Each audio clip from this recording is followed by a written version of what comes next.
Hola amigas y amigos que nos siguen en la serie Comentando entre Música y Artes del programa Cultura en un Clic 3.0 de la Secretaría de Cultura y Turismo del Estado de México. A nombre del titular de este espacio, el maestro Luis Manuel García Peña, les saluda a su amiga Guadalupe Macías. El día de hoy contamos con la presencia de los maestros Francisco Gil, guitarrista, Luis Octavio Cervantes, guitarrista jazz, y el maestro Carlos Andrés Carpizo, de las dos, guitarrista jazz y clásico, quienes nos hablarán de la guitarra precisamente clásica y el jazz. Bienvenidos maestros y les dejo los micrófonos. Muchas Gracias. gracias, buenas tardes. Buenas noches, una vez más damos la bienvenida a las personas que nos acompañan en esta cita de Comentando. Como ya mencionó la licenciada Macías, yo soy profesor de guitarra en el área de música clásica. Está con nosotros también el profesor Luis Octavio Cervantes, quien es maestro de guitarra en el área de jazz, y el profesor Carlos Andrés Carpizo, quien además de fungir como maestro en el área de clásico, es a su vez egresado justamente del Conservatorio del Estado de México en el área de jazz. La idea de esta cita, de este encuentro, es comentar justamente la influencia que ha habido en el ámbito de la música clásica, de la guitarra clásica, por parte del jazz. Lo haremos desde nuestros respectivos espacios profesionales, desde nuestras experiencias personales y desde nuestras apreciaciones como amantes de la música. Sabemos perfectamente que la influencia de este género musical, si lo pudiéramos llamar así, el jazz, hacia el territorio de la música clásica ha sido innegable, constante y fuertísimo desde el inicio del jazz. Y bueno, la guitarra clásica no ha quedado exenta de esa influencia, de esa seducción de una música tan cautivadora. Quizá aquí sería conveniente comenzar, Luis Octavio, si lo consideras bien, que intentáramos definir un poco qué es lo que llamamos jazz, porque es un terreno de verdad tan amplio, tan vasto, que corre uno el riesgo de perderse ahí, ¿no? Entonces, delimitar quizá nos ayude un poco para irnos acercando hacia nuestro tema de conversación. ¿Qué opinas, Luis Octavio? Yo creo que el tema principal aquí es la improvisación. Eh, lo que hace la diferencia, digamos, a finales del siglo XIX, aunque ya había ragtime, era música que no era improvisada, era música que toda estaba escrita. Ah, hacia principios del siglo XX, finales del siglo XIX, pues la última década del siglo XIX, hay ejemplos ya de improvisación. Las primeras grabaciones, que son a partir de 1917, por ahí, se utiliza ya el recurso de la improvisación, inclusive colectiva, a diferencia de estilos más tardíos del jazz donde se ponía el énfasis en el solista. Entonces, el jazz es muy difícil definirlo porque tiene más de 100 años de desarrollo y evolución, pero yo creo que la constante es la improvisación. Muy bien. Sí, efectivamente, Carlos. El jazz quizá pudiéramos considerarlo más una familia de géneros, ¿verdad? Más que un género en sí mismo. El punto que toca Luis Octavio es importantísimo, el tema de la improvisación. ¿Tú podrías agregar algún otro concepto, alguna otra línea de definición como para comenzar a acercarnos a nuestro tema, Carlos? Sí, claro. Pues es muy amplio, como ya lo decían, vasto y inagotable incluso, ¿no? Eh, Sin embargo, sí concuerdo con el maestro Octavio en la parte de la improvisación, pero también hay una muy buena carga de el jazz, más, más allá de sacar la improvisación, sino que se centra un poco o bebe de las aguas de la música clásica y se mantiene una improvisación un poco más discreta e incluso casi disimulada, pero muy bien organizada y, y estructurada dentro de la misma música, ¿no? Como este, música de Mingus o... Vaya, hay muchos ejemplos. Entonces yo no es que no crea que nada más el jazz es improvisado, por supuesto que sí es una parte medular del jazz, pero también hay una muy buena parte del jazz donde sin necesidad de hacer alusión a la improvisación, podríamos considerarla como jazz. Como jazz, claro. Bueno, aquí comenzamos ya a definirnos, ¿verdad? A tocar dos aspectos que son importantes para nuestro propósito de hoy. Uno, por supuesto, la improvisación y el otro, la influencia recíproca. Lo mencionabas, Carlos, que en sus inicios el jazz pudo también haber abrevado de la música clásica, ¿verdad? Y efectivamente es un flujo en ambos sentidos, no es unidireccional y yo creo que siempre se mantiene así. Incluso en algunos momentos pienso, sin ser un conocedor de jazz, pero pienso en la época en que estuvo tan de boga el free jazz, por ejemplo, pues en la música clásica sucedía lo mismo, ¿verdad? La libre aleatoriedad. Entonces, eso nos da un poco de razón en lo que hemos estado hablando. Por otro lado, con respecto a la improvisación, bueno, es interesantísimo pensar en ese rasgo tan importante que era también característico de la música clásica, solamente que de otra época, ¿verdad? Del prerromanticismo. Estamos hablando del siglo XVIII fundamentalmente, y que justamente con la llegada del romanticismo en el siglo XIX, en la segunda mitad, pudiéramos decir, del siglo XIX, por definir una fecha, ya sabemos que las definiciones son siempre arbitrarias y, y es la manera más precisa de incurrir en un error. Entonces, diciendo más o menos mitad del siglo XIX como periodo para el romanticismo, ahí el músico clásico pierde esa, esa gran capacidad de la improvisación. Y justamente el jazz se la devuelve al músico.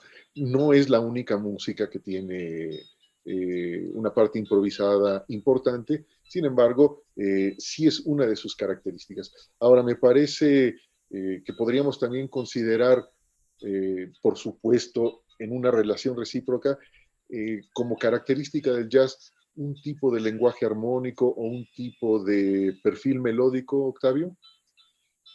Pues sí, Carlos tiene mucha razón en lo que dice de la influencia de la música clásica. Entonces, digamos que los primeros,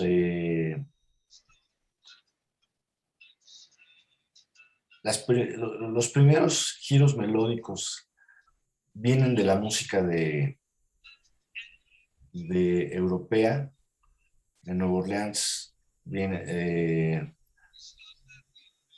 las bandas militares eran las que heredan la instrumentación a los grupos de jazz, instrumentos de metales sobre todo, y son las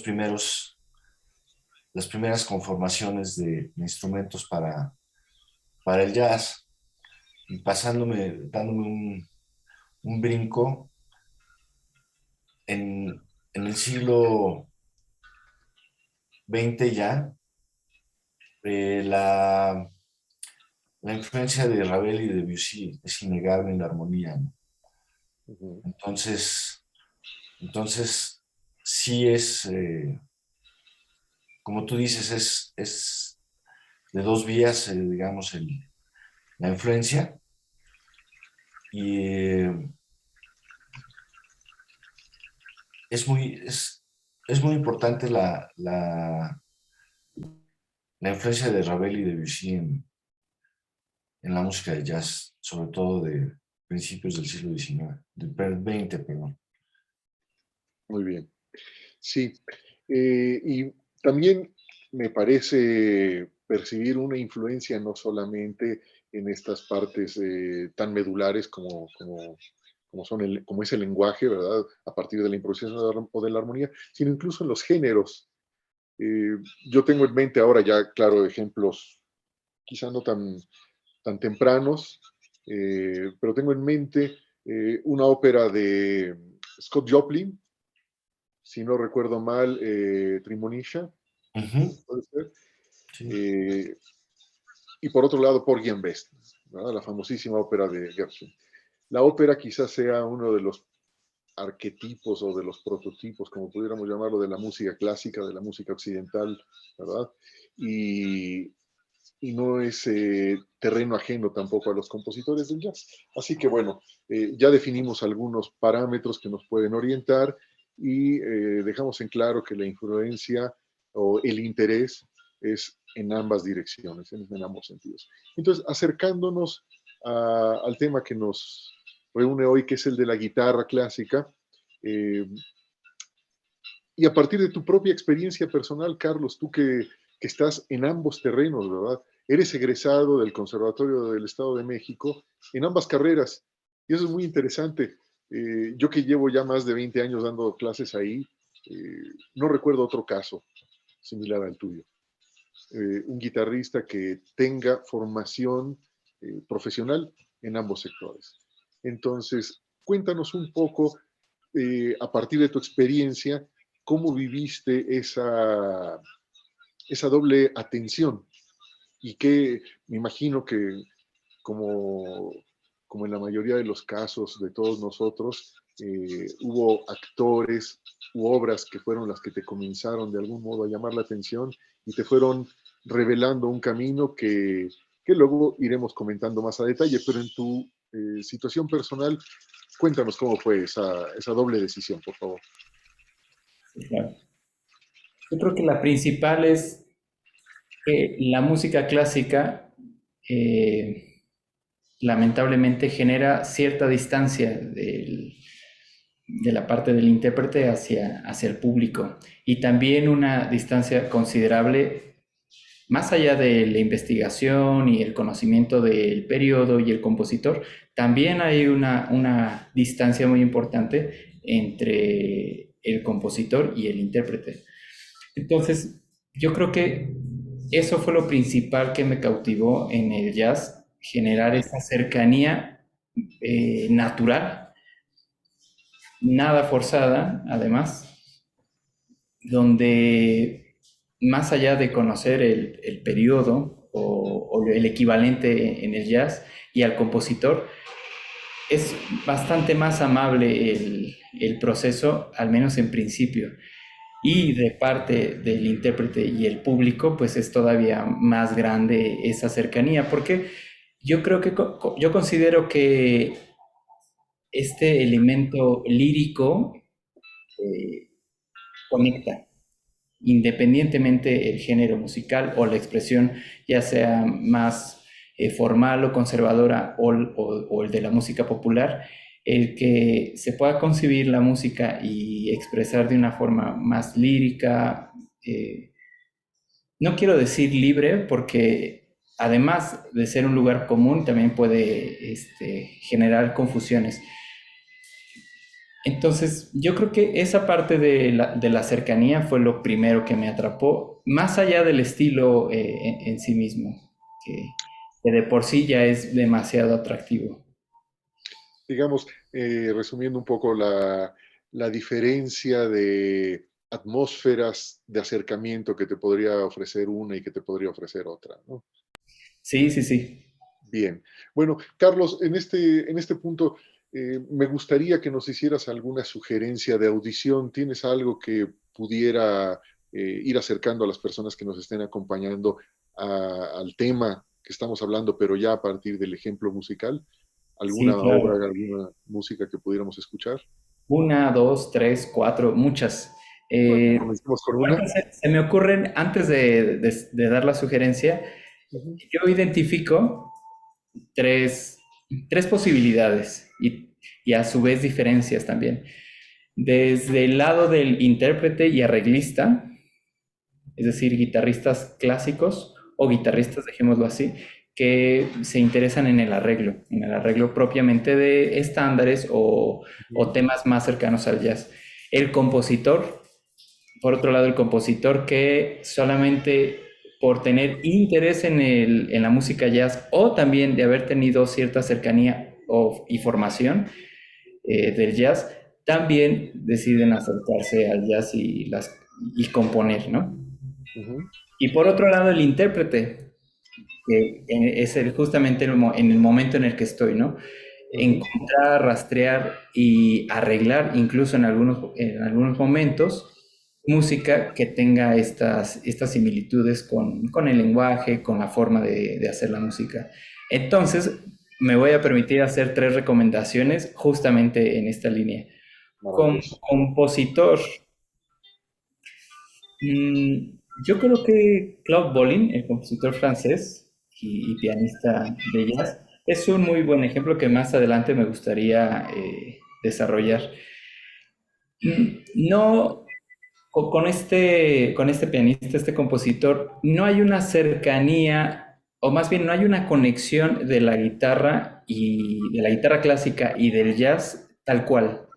Sin embargo, sí hay una cercanía en el lenguaje y en la convivencia que puedan tener el jazz por un lado y la guitarra clásica por otro lado. Un fenómeno un poco extraño y que para mí me ha ido costando trabajo como descifrarlo e incluso que me guste en ciertos momentos, pero con este compositor no hay una mezcla de la guitarra en sus posibilidades, en la guitarra clásica y del lenguaje del jazz. Sin embargo, es importante y pionero además. Ujú.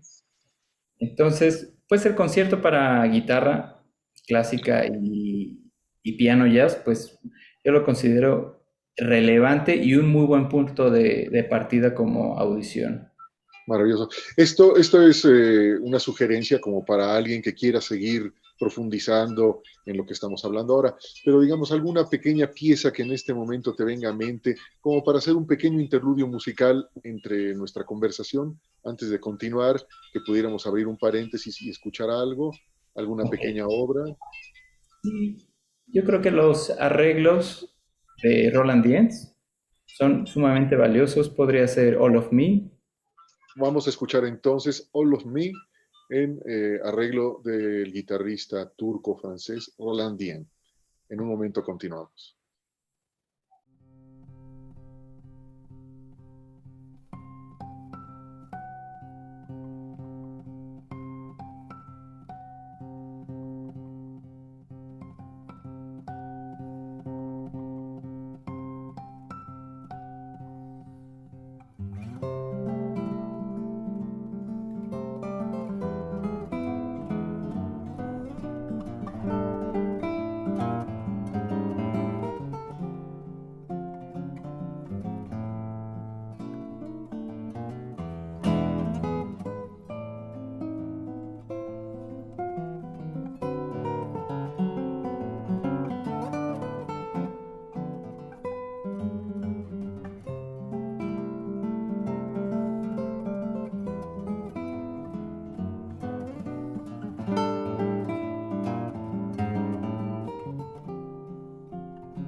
Bien, acabamos de escuchar All of Me en el arreglo de Rolandia.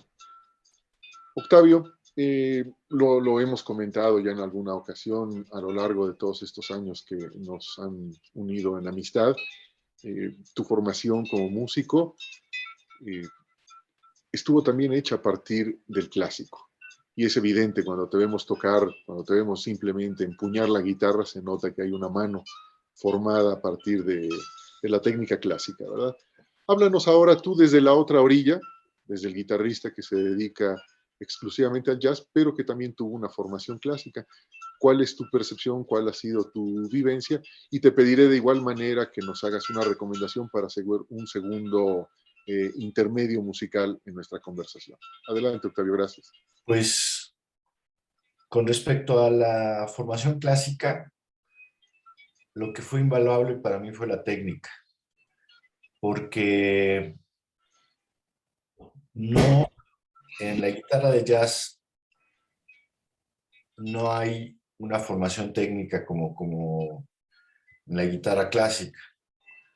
Empieza en los guitarristas de esta generación, empieza a haber como más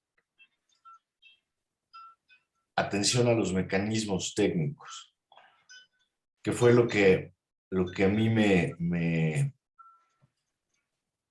sirvió muchísimo para poder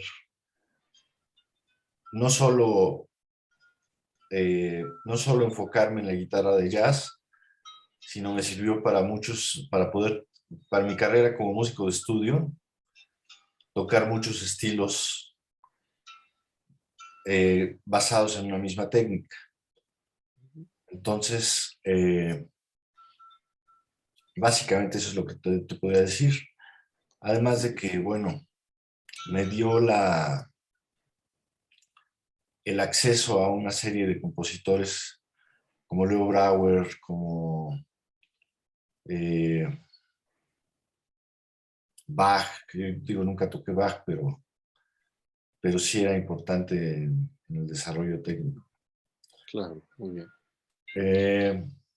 Como ejemplos, estaba yo pensando en uno de los primeros casos de guitarristas de formación clásica que tuvieran acceso al jazz. Estaba yo pensando en Laurindo Almeida, que es un guitarrista brasileño de formación clásica, pero que tocó en los 40s, emigró a Estados Unidos y tocó con la orquesta de Stan Kenton, que era pues una de las bandas importantes de aquella época, ¿no? Entonces, pues Laurindo Almeida es de los primeros ejemplos que puedo. Yo recomendaría un disco que hizo con el Modern Jazz Quartet de John Lewis, que se llama, no, perdón, ahorita se me va el nombre, pero es fácil encontrarlo.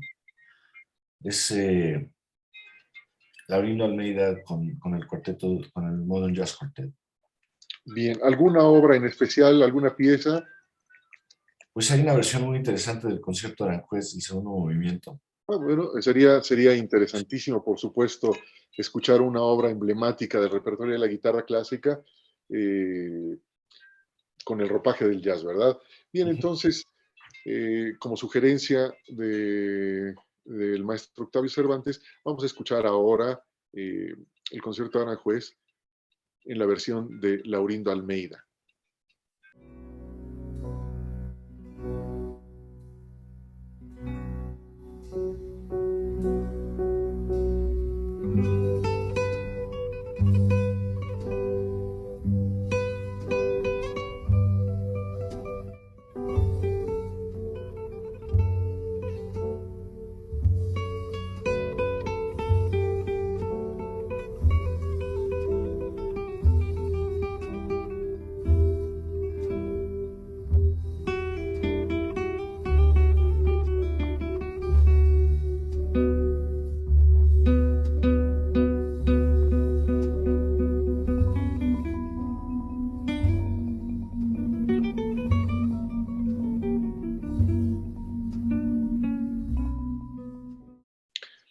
Escuchamos a Laurindo Almeida presentando su versión del concierto de Aranjuez.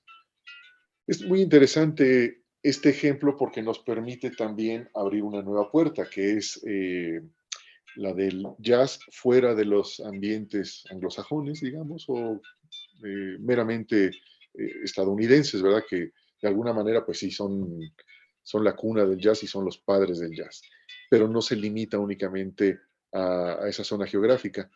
De hecho, Brasil ha sido un terreno sumamente fértil para la producción de música que esté relacionada con el jazz a partir de lenguajes propios, a partir de colores propios de la música, ¿verdad? A mí me gustaría también poner un ejemplo, quizá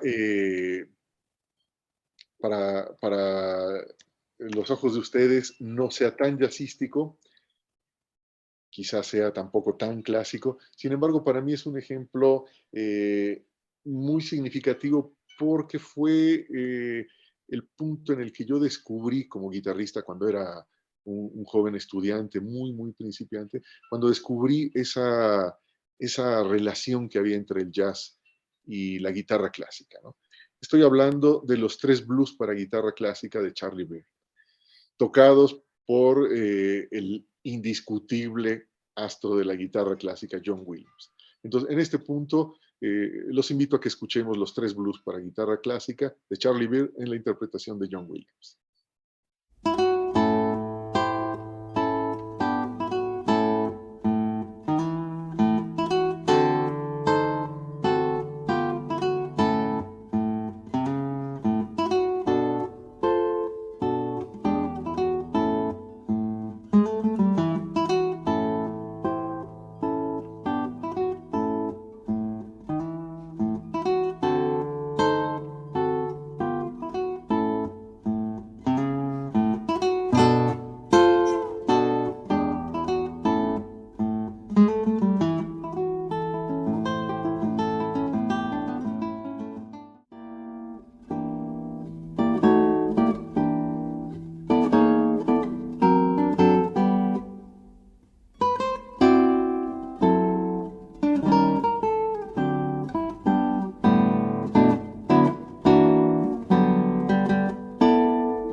Bueno, ¿qué opinan ustedes de esta obra? Sí, me gustaría mucho saber la opinión de ambos.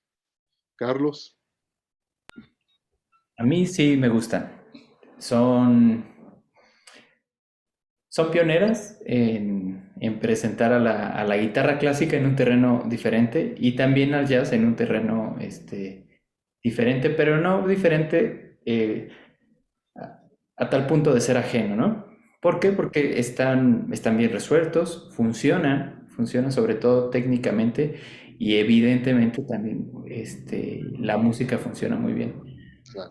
Y me gustaría hablar un poquito de John Williams y de algunas, más que ejemplos, sino de otros compositores y guitarristas que tuvieron cercanía con Williams y que también entran en con ese como estira y afloja de que suena un poco más a guitarra clásica o suena un poco más a jazz. Es, Perdón, Carlos, perdóname la interrupción, solo quiero abrir aquí un pequeño paréntesis para quien nos esté escuchando. Tener en cuenta que estamos hablando de John Williams, el guitarrista, y no del compositor, que también es un celebérrimo músico, autor de importantes músicas para películas como La Guerra de las Galaxias, etc. Entonces, John Williams, el guitarrista. Adelante, Carlos, y disculpa la interrupción. no, sí, no hay problema. Hubo un compositor británico. Bueno, en realidad fue químico. eh, ya a una edad, pues de un hombre maduro, de 50 años, decide pues dejar su carrera profesional y dedicarse a la composición y a la guitarra. Sin embargo, no tuvo una formación, digamos, más tan académica. Me refiero a John Duarte. Uh -huh. Y hay esta cercanía muy interesante porque era amigo del papá de Williams, Len Williams, que a la vez también fue amigo de ¿cómo se llama este guitarrista francés? La Goya. Alexander de la Goya, sí. Len Williams, el padre de John Williams, fue una persona que a pesar de no ser un guitarrista profesional, sí tuvo relación con importantísimos personajes del ambiente de la guitarra clásica. Y no es una casualidad que su hijo haya llegado a ser quien es, ¿verdad? Entre estas amistades y que seguramente tuvo una preponderancia, una influencia preponderante sobre John Williams fue nada menos que Andrés Segovia, ¿verdad? Entonces, esta relación con esos músicos, Alexandre Lagoya y John Duarte, síguenos contando, Carlos. Sí, claro. Pues esposo de Ida Presti. Es este guitarrista francés, justamente fue quien grabó alguna de las obras de Claude Bolling, igual que el compositor Claro, francés. el No concierto para recuerdo, guitarra de no sé Claude. si usted lo recuerda, maestro Francisco, si también grabó la sonata para guitarra sola. No, no, Bolling. la sonata no, pero el concierto y la Picnic Suite sí. Sí, sí Eso lo sí, claro. grabó. La sonata, sí, la sonata no. Pues es interesante cómo se conectan, ¿no? Compositores y guitarristas que, vaya, no viven ni siquiera en el mismo lugar, pero sí conviven, evidentemente son contemporáneos, pero también en el estilo o en Sí, pues sí, en los intereses musicales, cómo se pueden conectar, ¿no? por En supuesto. Segovia, pues también Duarte fue, no sé si amigo, pero seguramente cercano. Cercano. Sí, sí, sí, cercano, sí, sin duda. Octavio, ¿qué opinas tú de los tres blues de Charlie Reed? Aquí hay que hacer una pequeña anotación como para ubicarnos cronológicamente. Estamos hablando de una música que es de los años 60, me parece que es concretamente del 61. Entonces, en esa época, la figura de Segovia todavía era predominante. Conocemos bien cuáles eran los gustos y las preferencias musicales de este guitarrista. Entonces, yo creo que la llegada de una obra de este estilo sí representa un poco una novedad, ¿no? Por lo menos, por decirlo de la manera más prudente, ¿verdad? Una novedad. ¿Qué opinas tú de estas tres piezas para guitarra clásica? Pues definitivamente Charlie Bird es uno de los pioneros de la guitarra clásica, del uso de la guitarra clásica ya dentro del jazz. Uh -huh. No nos olvidemos que él grabó con Stan Getz música brasileña y que fue un éxito comercial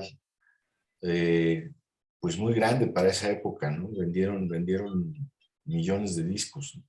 Un éxito. Y fue un gran éxito y pues Charlie Bird yo creo que es de las figuras importantes en la guitarra clásica, ¿no? Fue de los pioneros en utilizar amplificación, por ejemplo, para la guitarra clásica Uh -huh. y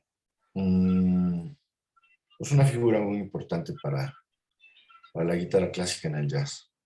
Sí, yo me imagino que cuando llegó esta obra y bueno, fue presentada por un guitarrista de esa talla como John Williams, ha de haber sido una bocanada de aire, si no lo queremos llamar fresco, por lo menos nuevo en el ámbito de la guitarra de concierto, ¿verdad? Ahora, esta influencia, estábamos diciendo hace rato, e insistimos bastante en ello, es recíproca. Entonces, ¿en qué medida tenemos también la presencia de la cultura clásica, de la cultura de la música clásica dentro del jazz, por ejemplo, Carlos? ¿No? O sea, ahora en el camino inverso, ¿qué se te ocurre? ¿Qué piensas con respecto a eso? Mm, yo creo que puede ser similar o sea, visto aunque parezca desde otro camino, pero pues también hay simpatía desde el jazzista a la música clásica, ¿no? Y en particular desde la guitarra clásica hacia el jazz. Uh -huh. Seguramente el resultado va a ser diferente, pero no porque dependa desde el lugar donde comiences, ¿no? Sino Uh -huh. es pues desde el desarrollo individual, ¿no? Claro, por supuesto. Octavio, ¿tú qué opinas con respecto a eso, ¿no? La música clásica como influencia en el jazz. Pues creo que es una influencia muy importante. Digamos que la música, la armonía en la música europea es realmente la aportación de Europa a la música, la armonía, aunque en algunos otros géneros es el ritmo, digamos, por ejemplo, Como la africana. en la africana, melódicamente, inclusive la música árabe Por supuesto. tiene influencia, pero básicamente la armonía es una aportación de la cultura europea hacia el mundo, ¿no? Entonces, pues el jazz no se escapa a esto, ¿no? El jazz, todo su sistema armónico, pues está basado en la armonía europea. Deriva de ahí, digamos, ¿no? Sí. Entonces, dime. No, pensaba yo, ahora no tengo ningún ejemplo concreto, pero frecuentemente he escuchado, por ejemplo, algunos rasgos abarrocados en algunos tipos de jazz, ¿no? Ese sería quizá también un rasgo de influencia del clásico sobre este otro género musical del cual estamos conversando, ¿verdad? Sí, y lo decíamos también antes, el free jazz, por ejemplo, también en su relación con la música aleatoria, por ejemplo, ¿verdad? Las formas musicales también, forma binaria, forma ternaria. Sí. Incluso como la improvisación presentada en el centro, digamos, del bloque de la grabación, pues tiene ciertas similitudes con el desarrollo, ¿no? Comparándolo con la forma sonata, ¿no? Incluso. O sea, cómo se presenta un tema A, un tema B, un desarrollo, que en este caso sería nuestra improvisación o las improvisaciones, y la reexposición, ¿no? Recapitular los temas que anteriormente se presentaron también puede ser una similitud. Interesantísimo esto. Ahora, lamentablemente somos víctimas del recurso más escaso, es el tiempo, ¿verdad? En este momento estamos ya acercándonos a nuestro límite a disposición para presentar este programa y escogimos un argumento muy osadamente de nuestra parte, un argumento inagotable. Así que, pues para despedirnos, me gustaría muchísimo que pudieran darnos una segunda recomendación. Carlos, ¿qué nos invitarías a que escucháramos como penúltimo intermedio musical? Okay. Lo primero fue arreglo, entonces ahora de compositores. Pues Bogdanovich, la sonata jazz y la sonatina jazz, pues son un obligado, ¿no? También para Claro. hacer. Quizá entonces, dadas las dimensiones de estas dos obras, y que son dos obras ambas interesantísimas, las dejaremos más como sugerencia para que las escuchen posteriormente a nuestra conversación, quien esté interesado en seguir profundizando en el tema de hoy, ¿no? Octavio, ¿alguna otra sugerencia musical que nos pudieras hacer? Pues yo recomendaría lo que fuera de Ralph Towner. Él es un guitarrista con formación completamente clásica y sigue utilizando la guitarra clásica sobre todo en su modalidad de solista, porque recordemos que también es un gran pianista de jazz, que toca con el grupo Oregon, pero cualquier cosa de Ralph Towner de solo, que está en la marca SM, es recomendable. El último disco que sacó para SM se llama My Foolish Heart, que es un homenaje a Bill Evans, al pianista de jazz. Entonces, pero cualquier cosa de Ralph Towner solo es recomendable. Interesantísimo para escuchar. Sí, y ha escrito mucha música específicamente para la guitarra clásica y guitarra de concierto directamente. Bien, maravillosas recomendaciones. Bueno, yo también me permitiré hacer una ultimísima recomendación abierta también para escuchar más de una cosa, de un guitarrista, compositor clásico y jazzista que tuve la posibilidad de conocer ya hace muchos años en Viena, Wolfgang Muchspiel. Sí, por supuesto. Un gran guitarrista, un gran compositor, un gran músico, que me parece un elemento interesantísimo para descubrir quien no lo conozca todavía. Creo que vale mucho la pena. Dejaremos, por supuesto, todos estos nombres extraños e impronunciables por escrito para quien nos acompañe y pueda en un momento dado tener la escritura específica y los pueda buscar. Bueno, licenciada, creo que estamos por tener que cerrar ya. Ha sido una conversación muy interesante, pero bueno, pues sí, de dimensiones, el tema de dimensiones mayores al tiempo del cual disponemos. Así que le agradecemos muchísimo y Claro, si nos pues hiciera esperemos favor. que haya una próxima entrega de este programa, maestro. Muchas gracias. Muchas gracias al maestro Luis Octavio Cervantes, a Carlos Carpizo, pues por enriquecer estos conocimientos, ¿no? Al público en general, no solamente al público de Comentando, sino al público en general. Y recuerden que detrás de la música siempre hay una nueva historia que contar. Hasta la próxima.